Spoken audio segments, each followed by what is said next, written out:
Paris Olympic மகளிர் மல்யுத்தம் இறுதிப் போட்டிக்கு தகுதி பெற்ற இந்திய வீராங்கனை வினேஷ் போகட் தகுதி நீக்கம் செய்யப்பட்டிருப்பதாக அதிர்ச்சி தகவல் வெளியாகி இருக்கிறது. 50 கிலோ எடை பிரிவில் கலந்து கொண்டுள்ள வினேஷ் போகட்டின் எடை 100 கிராம் அதிகமாக இருப்பதாக தகவல் வெளியானதை அடுத்து இந்த நடவடிக்கை பாய்ந்துள்ளதாக தகவல்கள் தெரிவிக்கின்றன. இதன் முழு பின்னணியையும் அறியலாம். எமது செய்தியாளர் பாலாஜி இணைகிறார். பாலாஜி, வணக்கம். தகுதி நீக்கம் செய்யப்பட்டிருப்பதாக அதிர்ச்சி தகவல் வெளியாகி இருக்கிறது வினேஷ் போகட். இது பற்றிய முழு விவரங்கள் என்ன? வணக்கம். பாரிஸ் ஒலிம்பிக் போட்டிகளிலிருந்து இந்தியாவிற்கு ஒரு அதிர்ச்சிகர தகவல் கிடைத்துள்ளது. மகளிர் 50 கிலோ எடைப்பிரிவு மல்யுத்த இறுதிப் போட்டியில் விளையாட இருந்த இந்திய வீராங்கனை வினேஷ் போகட் தகுதி நீக்கம் செய்யப்பட்டுள்ளார். எடை அதிகமாக இருந்ததால் அவர் தகுதி நீக்கம் செய்யப்பட்டிருப்பதாக அதிகாரப்பூர்வ அறிவிப்பு தற்போது வெளியாகி இருக்கிறது. குறிப்பாக பார்த்தோம் என்றால் 50 கிலோ எடைப்பிரிவில் காலிறுதி மற்றும் காலிறுதிக்கு முந்தைய சுற்றில் அபாரமாக விளையாடி அரையிறுதிக்கு தகுதி பெற்ற வினேஷ் போகட் அரையிறுதியில் கியூபா வீராங்கனை கஸ்மனை வீழ்த்தி இறுதிப் போட்டிக்கு முன்னேறினார். இதன் மூலம் இந்தியாவிற்கு பதக்கம் உறுதியாகி இருந்தது என்று கூறப்பட்டது. ஆனால் தற்போது வினேஷ் போகத்தின் எடை நிர்ணயிக்கப்பட்ட 50 கிலோவை விட 100 கிராம் கூட இருப்பதாக தகவல் கிடைத்திருக்கிறது. அதாவது 50 கிலோ போட்டியில் ஒரு வீராங்கனை கலந்து கொண்டால் அவர் போட்டியிடும் முதல் நாளிலும் சரி, இரண்டாவது நாளும் சரி, அவரது எடை 50 கிலோவிற்காகவோ இல்ல 50 கிலோவை நெருங்கும் அளவிற்கோ இருக்க வேண்டும். 50 கிலோவை தாண்டி இருக்கக்கூடாது.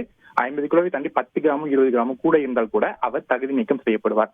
இத்தகைய சூழல் வினேஷ் போகத்தின் எடை 50 கிலோ 100 கிராம் இருப்பதாக ஒலிம்பிக் கமிட்டி தெரிவித்திருக்கிறது. அதாவது நிர்ணயிக்கப்பட்ட எடையை விட 100 கிராம், வெறும் 100 கிராம் அளவை கூட இருப்பதாகவும் தகவல்கள் கிடைத்திருப்பதால் தற்போது இந்த எடை அதிகமாக இருப்பதால் வினேஷ் போகட் இறுதிப் போட்டியில் விளையாட முடியாது என்று ஒலிம்பிக் கமிட்டி தெரிவித்திருக்கிறது. இதன் மூலம் வினேஷ் போகட் இறுதிப் போட்டியில் விளையாட முடியாமல் தகுதி நீக்கம் செய்யப்பட்டுள்ளார். இதனால் இந்தியாவிற்கான பதக்க வாய்ப்பும் பறிபோய் இருக்கிறது. அதாவது இறுதிப் போட்டியில் வினேஷ் போகட் வெற்றி பெற்றிருந்தால் தங்கப்பதக்கமும், தோல்வி அடைந்திருந்தால் வெள்ளி பதக்கம் கிடைத்திருக்கும். ஆனால் தற்போது தகுதி நீக்கம் செய்யப்பட்டிருப்பதால் எந்தவித பதக்கமும் வினேஷ் போகத்திற்கு வழங்கப்பட மாட்டாது.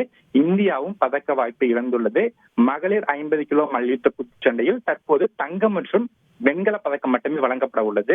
வெள்ளி பதக்கமும் நிராகரிக்கப்பட்டுள்ளது. இது ஒட்டுமொத்த இந்திய ரசிகர்களும் ஒரு அதிர்ச்சி அளிக்கக்கூடிய செய்தியாகவே இருக்கிறது. ஏனென்று பார்த்தோம் என்றால் வினேஷ் போகட், குறிப்பாக வினேஷ் போகத்தை பார்த்தோம் என்றால் அவர் மல்யுத்த சம்மேளனத்துக்கு எதிராக தொடர்ந்து போராட்டங்களை நடத்தி பல்வேறு சங்கடங்களை சந்தித்து அத்தகைய சூழலில் தான் ஒலிம்பிக்கில் கலந்து கொண்டார். ஒலிம்பிக்கிலும் அவர் மிகச்சிறப்பாக விளையாடி இறுதிப் போட்டிக்கு வரை தகுதி பெற்ற தற்போது எடை அதிகமாக இருப்பதாக கூறி வினேஷ் போகட் தகுதி நீக்கம் செய்யப்பட்டுள்ளார். இது ஒரு மிகவும் அதிர்ச்சிகர செய்தியாகவே கிடைத்திருக்கிறது. நிச்சயமாக நேற்று நடைபெற்ற அரையிறுதியில் 5-0 என்ற கணக்கில் வெற்றி பெற்று ஒலிம்பிக் மல்யுத்த போட்டியில் இறுதிச் சுற்றுக்கு முன்னேறிய முதல் இந்திய வீராங்கனை என்று ஒரு சாதனையை படைத்திருக்கிறார் என்று கூறப்பட்ட நிலையில் தற்பொழுது இது மிகவும் அதிர்ச்சி தரக்கூடிய ஒரு செய்தியாகவே இருக்கிறது. பாரிஸ் ஒலிம்பிக் மகளிர் மல்யுத்தம் இறுதிப் போட்டிக்கு தகுதி பெற்ற முதல் இந்திய வீராங்கனை என்று கூறப்பட்டு வந்த வினேஷ் போகட் தற்பொழுது தகுதி நீக்கம் செய்யப்பட்டிருக்கிறார் என்ற அதிர்ச்சி தகவல். 50 கிலோ எடை பிரிவில் கலந்து கொண்டுள்ள வினேஷ் போகட்டினுடைய எடை 100 கிராம் அதிகமாக இருப்பதாக வந்த தகவலை அடுத்து இந்த நடவடிக்கை எடுக்கப்பட்டிருப்பதாக தகவல் வெளியாகி இருக்கிறது. செய்திகளை உடனுக்குடன் தெரிந்து கொள்ள உடனே சப்ஸ்கிரைப் பண்ணுங்க.